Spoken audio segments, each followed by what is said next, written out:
आज बात करते हैं missile man of India doctor APJ Abdul Kalam की। इनके अतुलनीय योगदान के कारण भारत अंतरिक्ष और रक्षा के क्षेत्र में एक गौरवशाली स्थान बना पाया है।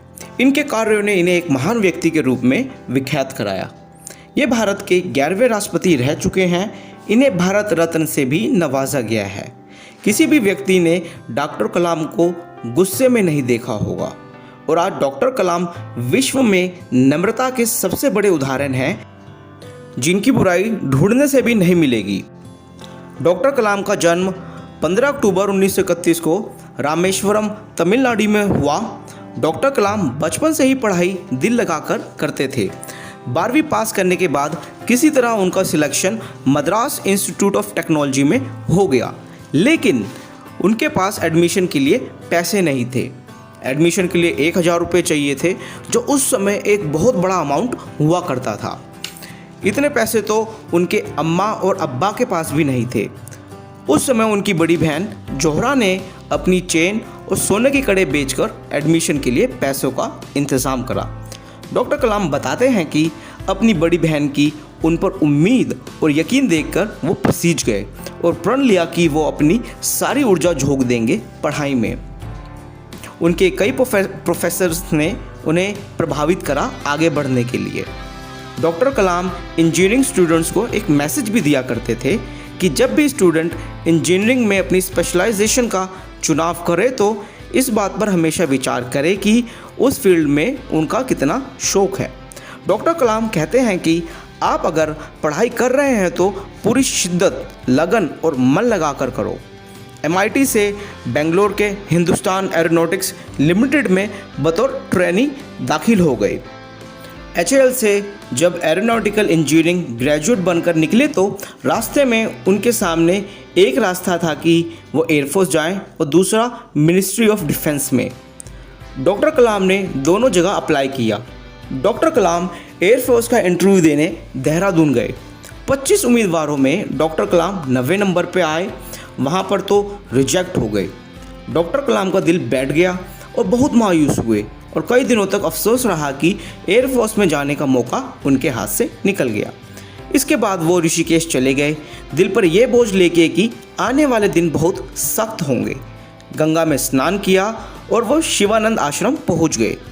डॉक्टर कलाम स्वामी शिवानंद के बारे में बताते हैं कि स्वामी शिवानंद देखने में गौतम बुद्ध की तरह लगते थे। स्वामी शिवानंद की बच्चों सी मुस्कान, सफ़ेद धोती और पैरों में खड़ाऊ, ये सब देखकर डॉक्टर कलाम बहुत प्रभावित हुए।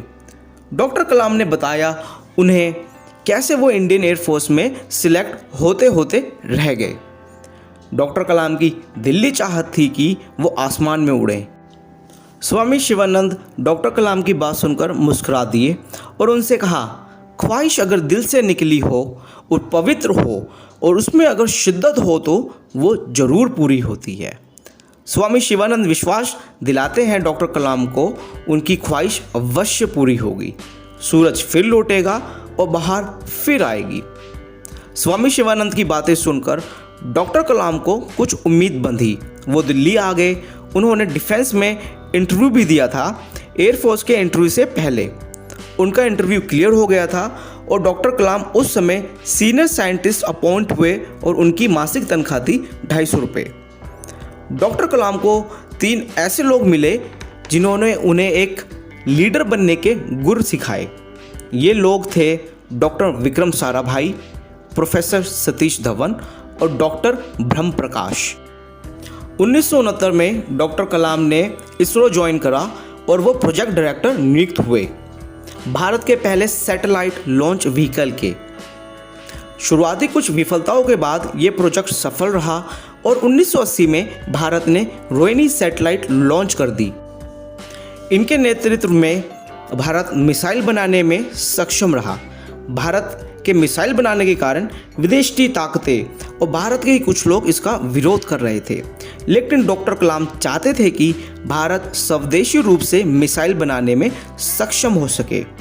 उनका मिसाइल बनाने के पीछे कदापि उद्देश्य यह नहीं था कि भारत शक्ति प्रदर्शन करे या किसी देश को डराए।